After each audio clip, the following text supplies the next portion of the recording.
जय माता दी। आज माता की स्तुति 5वां अध्याय। देवी की स्तुति, अंबिका के रूप की प्रशंसा। मात्र माता का पाठ सुनने से ही आज होगी मनोकामनाएं। नवरात्रि में अगर ध्यान से माता का पाठ सुनते हो तो माँ दुर्गे सभी की मनोकामनाएं पूरी करेगी। जय माता दी। तो सुनिए आप सभी।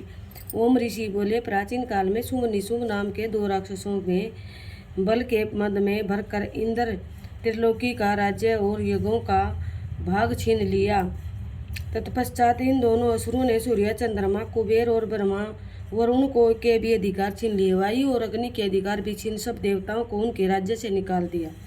इस प्रकार देवतागण दोनों राक्षसों से पराजित होकर तथा स्वर्ग से निकाल दिए जाने पर अपराजिता भगवती देवी का स्मरण करने लगे। वे सोचने लगे कि भगवती देवी ने हमें पहले वरदान दिया था कि देवताओं पर विपत्ति आने पर मैं तुम्हारे स्मरण करने पर समस्त आपत्तियों का समूल नाश कर दूंगी। तो चलो उस भगवती देवी को पूजा करते हैं। हे देवी महादेवी को हम नमस्कार करते हैं। शिवरानी पटरानी को हम नमस्कार करते हैं। अत्यंत सौम्य तथा अत्यंत रौद्र रूपा को हम नमस्कार करते हैं। उन्हें हमारा बार बार प्रणाम है।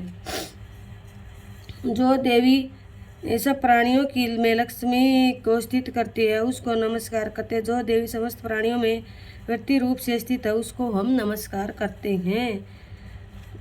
पूर्व काल में देवताओं ने अपना अभीष्ट फल पाने के लिए जिस भगवती स्तुति की और देवराज इंद्र ने बहुत दिनों तक जिसका सेवन किया वह कल्याण की साधना भुजा ईश्वरीय हमारा कल्याण करे तथा सारी विपत्तियों को नष्ट करे। राक्षसों द्वारा पीड़ित हम सब देवता उस परमेश्वरी को प्रणाम करते हैं तथा जो भक्ति पूर्वक स्मरण करने पर तुरंत ही सब विपत्तियों को नष्ट कर की अक्षमा रखती है वह जगदम्बा उसको हम सब प्रणाम करते हैं। महर्षि मेधा बोले, हे राजन, इस प्रकार जब सब देवता देवी की स्तुति कर रहे थे तो उसी समय देवी पार्वती गंगा में स्नान करके आई तो उसके नथुनों से देवी निकली। तो उन्होंने बताया कि ये मेरे को ही याद करे, मेरी स्तुति कर रहे हैं। शुंभ और निशुंभ के दूत चंडमुंड वहाँ आए और उन्होंने परम मनोहर वाली अंबिका देवी को कहा कि चंडमुंड शुभ निशुंभ के पास जाकर बोले, हे महाराज, एक सुंदर स्त्री हिमालय को प्रकाशित कर रही है और उसका तेज बहुत ही सुंदर है। तो उन्होंने अपने दूत को देवी माता को बुलाने के लिए भेजा कि जाओ उसे हमारा संदेश दो कि चंडमुंड पूरे देवी लोक में और मृतलोक में सबसे ऊपर है, सब कुछ उन्हीं के हाथ से, तो उनकी शरण में आ जाए। तो देवी ने कहा कि मेरी एक शर्त है, मैं आ तो जाऊंगी लेकिन मेरी एक शर्त है, मैं युद्ध करना चाहूँगी। जो भी मुझे युद्ध में हरा देगा मैं उसी की शरण में जाऊंगी। तो उन्होंने कहा कि ये देवी आप में बहुत घमंड है। तो देवी ने कहा कि मुझ में कोई घमंड नहीं है, मैं सही बात बोल रही हूँ। तीनों लोकों के उन रत्नों के हम स्वामी हैं, उसने देवी महादेवी से कहा।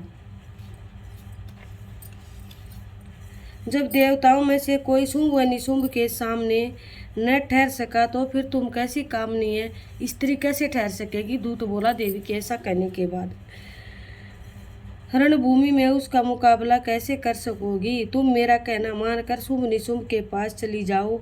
ऐसा करने से तुम्हारे गौरव की रक्षा होगी, अन्यथा जब यह तुम्हारे केस पकड़कर तुम्हें घसीटते हुए ले जाएंगे तब तुम्हारा गौरव नष्ट हो जाएगा। देवी बोली, शुंभ निशुंभ बड़े बलवान हैं, वह ठीक है, परंतु मैं अपनी प्रतिज्ञा से बंधी हुई हूँ, मैं अपनी प्रतिज्ञा तोड़ के नहीं जा सकती।